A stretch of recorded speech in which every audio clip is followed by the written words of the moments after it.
Hello everyone, welcome to my channel. तो आज के इस वीडियो में हम डिस्कस करेंगे कि एमएस सेट का जो आंसर की है वो कब डिस्प्ले होगा और कैसे आप अपना आंसर की चेक कर सकते हैं। और साथ ही साथ अगर आप किसी भी आंसर की पे अगर किसी भी क्वेश्चंस में आपको डाउट है तो कैसे आप उस क्वेश्चंस के लिए चैलेंज कर सकते हो, इसका डिटेल डिस्कशन आज हम करने वाले हैं। तो प्लीज़ वीडियो को स्टार्टिंग से एंड तक पूरा देखें। आई होप आपको इसमें पूरी इंफॉर्मेशन मिलेगी कि कैसे आप फीडबैक दे सकते हो। तो एमएस सेट पुणे ने फीडबैक पब्लिक नोटिस जारी किया है।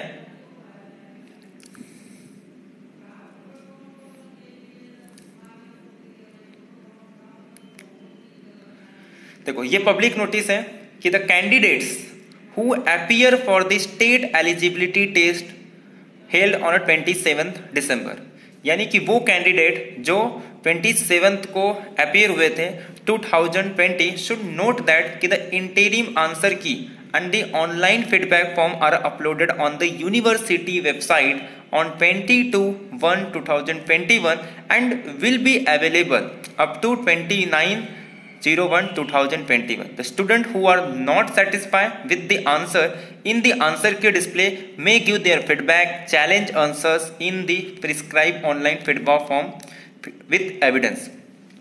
यानी कि 21/2021 को ऑफिशियल वेबसाइट पे अपलोड कर देंगे। इंटरिम आंसर की होगा जो कि 21/2021 से लेकर 29 तक रहेगा।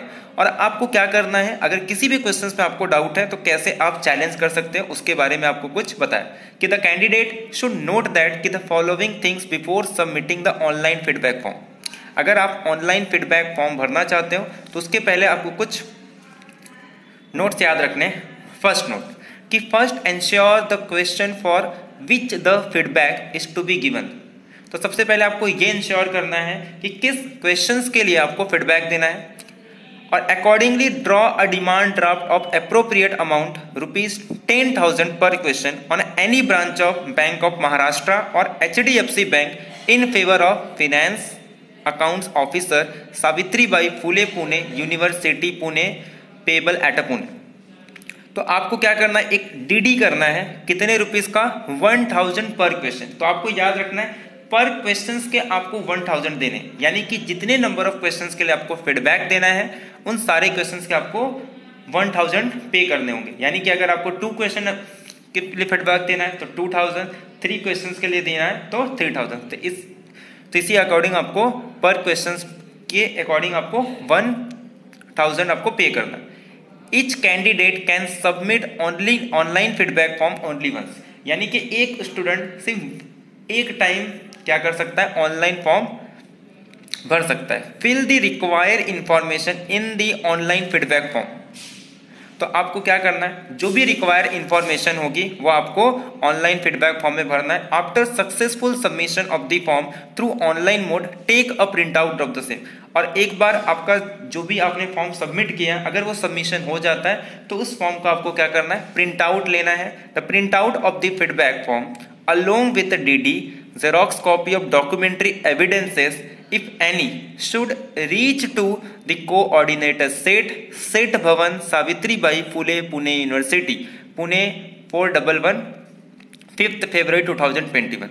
मतलब कहने का मतलब ये है कि आपको क्या करना है, जो फॉर्म आपने सबमिट किया उस फॉर्म का प्रिंट आउट लेना है। साथ ही साथ जितने क्वेश्चंस आपने फीडबैक दिया है जितने क्वेश्चंस के लिए उस क्वेश्चंस का जो भी अमाउंट होगा उसके डीडी के साथ, और अगर आपको किसी भी क्वेश्चंस में अगर आपको पता है कि हाँ इसका आंसर ये है, अगर कोई भी ऐसा एविडेंस है तो उसका कॉपी आपको जेरॉक्स कॉपी आपको भेजना है। किसको भेजना है? कोऑर्डिनेटर सेठ भवन सावित्रीबाई फुले यूनिवर्सिटी पुणे में। और कब तक सेंड करना है? 5 फेब से पहले। No challenges will be accepted without online feedback form submission, यानी कि बिना ऑनलाइन के आपका कोई भी फीडबैक नहीं एक्सेप्ट किया जाएगा। In case the feedback is accepted the fee corresponding to the number of answers challenges accepted will be refunded to the respective candidate. In all other cases the fee once paid will not be refunded. यानी कि अगर आपने जितने number of questions के लिए feedback दिया है, अगर वो क्वेश्चंस का चैलेंज एक्सेप्ट किया जाता है, यानी कि आपके क्वेश्चंस अगर राइट होते हैं जो आपने फीडबैक दिया है, तो आपका जो भी अमाउंट है वो रिफंड किया जाएगा। बट अगर आपके क्वेश्चंस का आंसर डिफरेंट निकला, यानी कि चेंज नहीं होता है, तो आपका जो भी अमाउंट है उसको रिफंड नहीं किया जाएगा। The incomplete application without a demand draft receipt और form after deadline will not be accepted.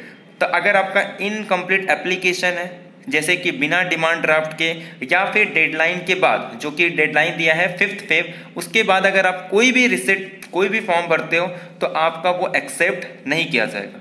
The challenges will be evaluated by the expert and the answer key will be finalised as per UGC guidelines and the final answer key will be uploaded on the university website. जैसा कि starting में उन्होंने mention कर दिया है कि जो पहले जो आंसर की होगा वो इंटरिम आंसर की होगा, तो जो नेक्स्ट आंसर की आएगा वो हमारा फाइनल आंसर की होने वाला है। तो चैलेंजेस को जो इवेल्युएट किया जाएगा वो जो एक्सपर्ट होंगे, और बाद में जो आंसर की फाइनलाइज किया जाएगा यूजीसी गाइडलाइंस के द्वारा, तो हमारा फाइनल आंसर की अपलोड किया जाएगा जो भी यूनिवर्सिटी की वेबसाइट है। The state agency decision on the students feedback shall be final and the result will be prepare on the basis of final answer की। तो जो भी फाइनल आंसर की होगा उसी के बेस पे हमारे रिजल्ट को प्रिपेयर किया जाएगा। The candidate should take a print out of the RTGS form available online, fill in the details, submit it along with the printout of the feedback form and evidence if any. No refund will be made without submission of the RTGS form.